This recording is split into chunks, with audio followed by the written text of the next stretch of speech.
செய்தித்தாள்கள் வந்திருக்க தலையங்கள் இந்த பகுதியில் பார்க்கலாம். அந்த சில தினமணியில் விழித்துக் கொள்வோம் அப்படின்னு கேரள மாநில வேளாண் துறை பண்ணை மீட்பு திட்டம் 876 அப்படின்னு ஒரு திட்டத்தை கொண்டு வந்திருக்காங்க. அதாவது காய்கறி உற்பத்தி அந்த மாநிலத்தில் பெருக்குவது, பால் போன்ற அத்தியாவசிய பொருட்களை பெருக்குவது அப்படின்றது. ஆனால் இந்த தலையங்கத்தில் தமிழகத்திலிருந்து வரக்கூடிய இந்த பொருட்களை நம்பாமல் சுயசார்போடு இருக்கிறாங்க. அதனால தமிழகமும் விழித்துக் கொள்ள வேண்டும் அப்படிங்கிற மாதிரி இந்த தலையங்கம் எழுதப்பட்டிருக்கு. தினத்தந்தியில் இன்றைக்கு புகையிலை மறுப்பு தினம், நோ டொபாக்கோ டே கடைபிடிக்கப்படுற காரணத்தினால புகையிலை இல்லாத சமூகத்தை, புகையிலை பயன்பாடு இல்லாத சமூகத்தை உருவாக்குவோம் அப்படின்ற ஒரு விஷயத்தை வலியுறுத்தி தினத்தந்தி ஒரு தலையங்கும். டைம்ஸ் ஆஃப் இந்தியா நாளிதழ் பிரேசில் நடக்கிற அந்த உலக கால்பந்து போட்டி அதனுடைய சிறப்பு அம்சங்களை பற்றிய ஒரு தலையங்கமும். இந்தியன் எக்ஸ்பிரஸ் நாளில் நரேந்திர மோடி நல்ல நிர்வாகத்துக்கான 10 அம்ச திட்டம், அந்த 10 பாயிண்ட் அஜெண்டா பற்றி ஒரு தலையங்கம் எழுதியிருக்காங்க. ஹிந்து ஆங்கில நாளிதழ் பிரதமர் நரேந்திர மோடியின் துவக்கம் ஒரு வளர்ச்சி முன்னேற்றம் குறித்து 10 அம்சங்களை சொல்லியிருக்காங்க. இது நல்ல துவக்கமாக தெரிகிறது.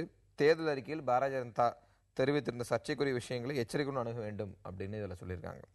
டெக்கன் கிரானிக்கல் நாளிதழ் மோடி அரசின் 100 நாள் செயல் திட்டம் குறித்து தலையங்கம் முன் எழுதியிருக்காங்க. அதாவது பதவியேற்று 4 நாட்களில் புதிய அரசு துடிப்புடன் இருக்கிறது, இந்த துடிப்பு 5 ஆண்டுகளுக்கு இருக்க வேண்டும் அப்படின்னு இந்த தலையங்கத்தில் சொல்லப்பட்டிருக்கு.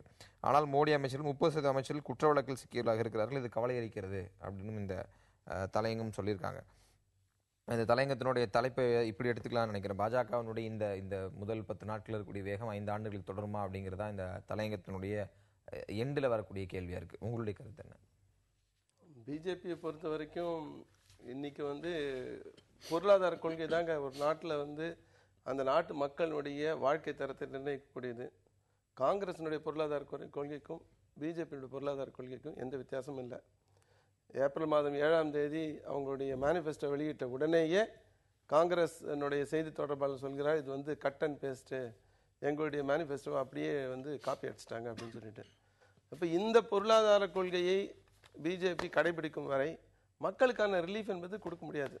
அது ஃபாரின் டைரக்ட் இன்வெஸ்ட்மெண்ட் ஆகட்டும் அல்லது கார்பரேட்டோட என்கரேஜ்மெண்ட் ஆகட்டும், ஒரு ஆல்டர்னேட் எக்கனாமிக் பாலிசி இந்த நாட்டுக்கு தேவை. அது இல்லாத வரையில் இன்னைக்கு இந்த அரசாங்கம் அவங்களுடைய, ஏன்னா அவங்க திரும்ப இப்போ எலெக்ஷன் மேனிஃபெஸ்டோவில் சொல்லிருக்கோம், மேனிஃபெஸ்டோவில் சொன்னதெல்லாம் அமல்படுத்தும் போது மக்களுக்கான அந்த ரிலீஃப் என்பது கிடைக்காது, எந்த பெரிய மாற்றமும் வராதுன்னு தான் நான் நினைக்கிறேன். பொருளாதார கொள்கைகளில் பாஜகவுக்கும் காங்கிரஸுக்கும் எந்த விதமான வேறுபாடு இல்லை அப்படின்றது தொடர்ந்து ஒரு தரப்பில் சொல்லப்படக்கூடிய ஒரு குற்றச்சாட்டாக இருக்குது. இந்த தருணத்திலையும் இது போன்ற விஷயங்கள் தொடரும், அப்படி தொடர்ந்தால் எந்த விதமான பயனும் இருக்காது அப்படின்னு சிபி கிருஷ்ணன் சொல்றாரு. ஆனால் அது அவர் பேச்சு பார்த்தா கம்யூனிஸ்ட் ஒரு சித்தாந்தம் மாதிரி தான் இருக்கு, அவங்களும் அதை தான் சொல்லிட்டு இருக்கிறாங்க. ஆனால் ஒன்று பாருங்கள், பிஜேபி சுதேசி பொருளாதாரத்தை பற்றி நாங்கள் நிறைய சொல்லியிருக்கிறோம். அவங்களுடைய பார்வையில் பிஜேபியும் காங்கிரஸும் ஒன்றா இருக்கிறதா மாதிரி சொல்கிறாங்க. ஆனால் இது தொடருமா என்று பார்த்தால் கண்டிப்பாக தொடரும் என்று 10 ஆண்டு காலமாக முதலமைச்சராக இருந்து அங்கே காமிச்சிருக்கிறார். சக்ஸஸ்ஃபுல் கவர்னன்ஸ் அங்கே குஜராத்தில் இருக்குது. அதனால் இப்போ ஆரம்பித்தது ஏதோ புது செருப்பு அப்படிங்கிற மாதிரி, புது தொடப்பம் அப்படிங்கிற மாதிரிலாம் கிடையாது, அந்த இதெல்லாம் இல்லை. நிச்சயமாக அது சரியாக இருக்கும். 10 ஆண்டு காலம் அங்கே தொடர்ந்து இருக்கிறது. அதில் பல சாதனைகளை குஜராத்தில் காமிச்சிருக்கிறோம். இங்கேயும் கூட அது தொடரும். நல்ல தொடக்கம் இருக்கிறது, அதில் நம்பிக்கை இருக்கணும். இவங்க எப்பயுமே பெசிமிஸ்டிக்காக பேசிட்டு இருப்பாங்கன்னு சொன்னால் சரி. நான் என்ன கேட்குறேன், இப்போது இந்த பொருளாதார சித்தாந்தத்தை குறை சொல்கிறவங்க உலகம் முழுக்க பார்த்தீங்கன்னா கம்யூனிஸ்ட் நாடு 20 நாடுகள், 20ஆம் நூற்றாண்டில் 20 நாடு இருந்தது உலகத்தில் கம்யூனிஸ்ட் நாடு. இப்போ ஒரு 5 நாடு தான் இருக்குது. பட் அஃப்கோர்ஸ் சைனாவை நீங்கள் மார்க்கெட் எக்கானமியில் சொல்ல முடியாது. ஆனால் அந்த கம்யூனிஸ்ட் சித்தாந்தத்தில் இருக்கிற நாடு ஒரே கொஞ்சம் 2 நாடு, எத்தியோப்பியா, சோமாலியா, இது கூட கம்யூனிஸ்ட் சித்தாந்தம் இதில் இருந்த நாடு தான். எக்கானமி எப்படி ஆச்சு? அந்த சித்தாந்தத்துக்கு போறதுக்கு முன்னாடி யதார்த்தமா இன்னொரு கேள்வி, எந்தெந்த கொள்கைகளை காங்கிரஸ் தரப்பில் விமர்சனம் செய்யப்பட்டது, குறிப்பாக அந்நிய முதலீடு, பெரும் தொழில் நிறுவனங்கள் வர்றது போன்ற விஷயங்கள் எல்லாமே குஜராத்தில் ஏற்கனவே மேற்கொள்ளப்பட்டிருக்கு. அப்ப எந்த இடத்துல வேறுபட்டு நாங்க சுதேசி பொருளாதார கொள்கையை 100% சுதேசி பொருளாதார கொள்கையை குஜராத்தில் அமல்படுத்தணும் அப்படின்னு உங்களால வாதத்தை முன்வைக்க முடியும்? தேவையில்லைங்க. பாருங்க, எஃப்டிஐ நாங்க ஆதரிக்கிறோம், ஆனா எதுலங்கிறது தான் முக்கியம். எஃப்டிஐ ரீட்டைல் கூடாது. நம்முடைய நாட்டில் 5 கோடி சிறு வியாபாரிகள் இருக்கிறாங்க. அவங்களுடைய வாழ்க்கையை ஒண்ணுமில்லாம ஆக்கிவிட்டு எஃப்டிஐ உள்ள வருதுங்கிறது சரியா கிடையாது. அதனால் அந்த மாதிரி எதிலே தேவை என்பதை பார்க்க வேண்டும் என்பது தான். எஃப்டிஐயே கூடாதுங்கிறது பிஜேபியோட பிரின்சிபலே கிடையாது. அதனால நம்முடைய நாட்டுடைய மக்கள் இவருடைய இன்னைக்கு விலைவாசி உயர்வு கட்டுப்படுத்தணும் அப்படின்னா பிஜேபி ஆட்சியில விலைவாசி கண்ணாபின்னு வந்து என்டி ஆட்சியில 32 தடவை பெட்ரோல் ஏறித்து, டீசல் விலை ஏறித்து. அதே போல இன்னைக்கு நீங்க எல்லாத்தையும் திறந்து விடுற ஏற்பாடு இருக்கு. இன்னைக்கு வங்கிகள் தனியார் மயம் பிஜேபி ஆட்சியில் கொண்டு வரப்பட்டது, ஆனால் நிறைவேற்ற முடியல. இன்சூரன்ஸ் தனியார் மயம் கொண்டு வரப்பட்டது. இப்படி எல்லா விஷயத்திலையும் பார்த்தீங்கன்னா தனியார் மய தாராளமய கொள்கையை அதுக்கு முந்தைய இருந்த காங்கிரஸ் அல்லது லெஃப்ட் அந்த யுனைடெட் ஃப்ரண்ட் கவர்மெண்ட்டை விட அதிக வேகமாக இவர்கள் செய்தார்கள். லெஃப்டிஸ்ட் வந்து நிறைய உதாரணங்களை சொல்ல முடியும், ஒன்னு ரெண்டே கிடையாது. அதே பாலிசியை தான் திரும்ப வந்து மன்மோகன் சிங் அரசாங்கம் வரும்போது அந்த வேகத்தோட நிறைவேற்றாங்க.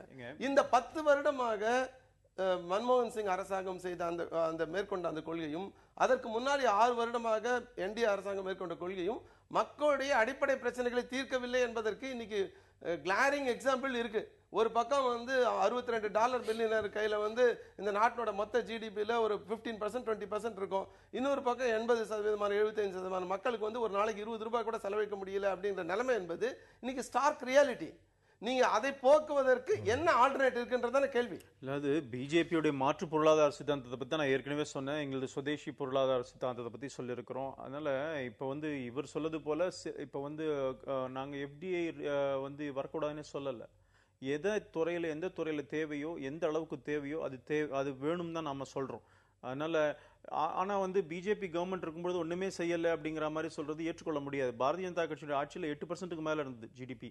அதே போல நாங்க இறங்கும் பொழுது பாத்தீங்கன்னா ஃபாரின் எக்ஸ்சேஞ்ச் ரிசர்வ் கிட்டத்தட்ட 5 லட்சம் கோடி இருந்தது. இப்ப இவருடைய மால் அட்மினிஸ்ட்ரேஷன் பெரிய பொருளாதார நிபுணர் சொல்ற மன்மோகன் சிங்கோட மால் அட்மினிஸ்ட்ரேஷன் தான் இன்றைக்கு காரணமே தவிர இப்ப பிஜேபியோட கவர்மெண்ட்ல நல்லா தானே வச்சிருந்தோம் நாங்க.